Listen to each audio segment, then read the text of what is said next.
Are international stocks required? Why or why not? It comes up a lot, actually. International stocks. It comes up when there's specifically underperformance of international stocks versus domestic, and we've had quite a run where that's been the case. There's a few ways to answer this question.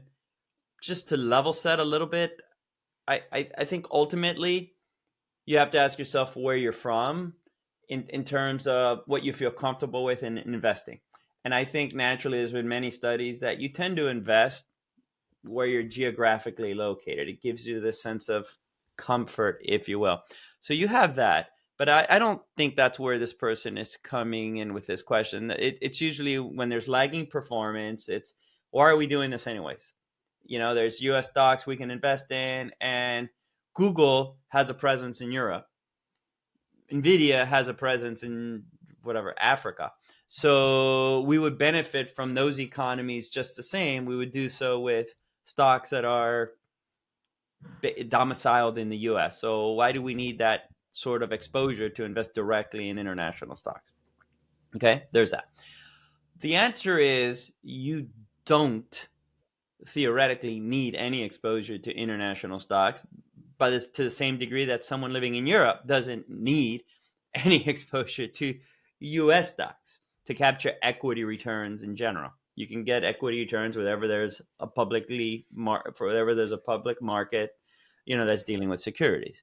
That being the case, the benefit of investing internationally, and let's just take the large cap asset class right now, large cap asset class being large companies that have a disproportionate, not disproportionate, but a proportionate representation in the economy, but it's just because of their large, their revenues or their profits tend to swing that economy a little bit more, right?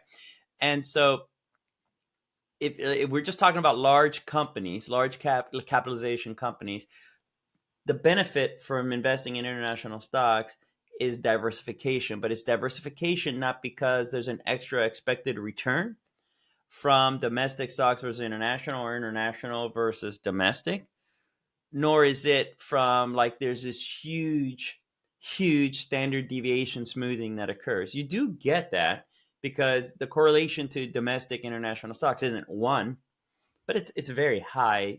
So it's going to dampen that to some extent.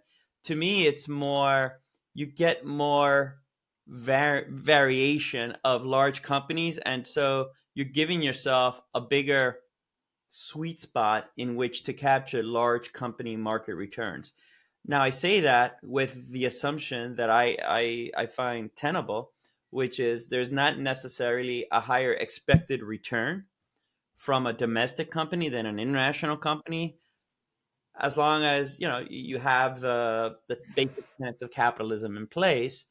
There's no extra benefit from investing north of the equator, south of the equator, or something like that. You just have a greater representation.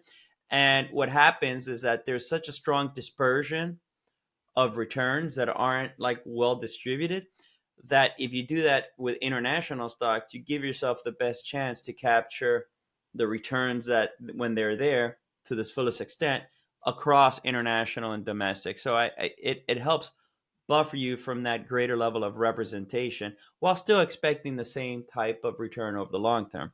Hence, it's more palatable to do. So, I mean, I'm backtracking a little bit. So there is a diversification benefit, but not from the standpoint of US is up, international is down, or international is up, US is down. I think they're probably gonna, unless there's some huge issue in some country versus the other, they're probably gonna track more or less the same in this global economy. But because it is a global economy, you want representation from all global companies. But it's not a bet that one is going to outperform the other. Yeah, broad global diversification. I guess the only argument, like in the context of retirement income, sometimes you'll hear people say, we talk a lot about asset liability matching.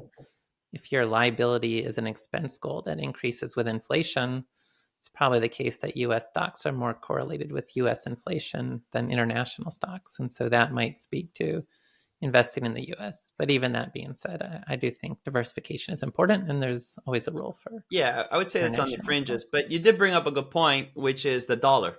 Because then a lot of people like to say, well, once I convert it back to currencies within the U.S. market, whatever, I'm also subjected to currency risk from international stocks. So why have that aggravation? I think that's all baked into what I said previously, so I wouldn't sweat that. Where I do think it makes sense is to worry about the currency is when you're doing bonds, international bonds, and the like. And those, my preference is to always just peg them to the U.S. dollar, which is make sure they track the U.S. dollar, even though they're international bonds, simply partly because of what Wade was bringing up. How did I do? Did you stump the chump here, Wade, or A are we A good? plus.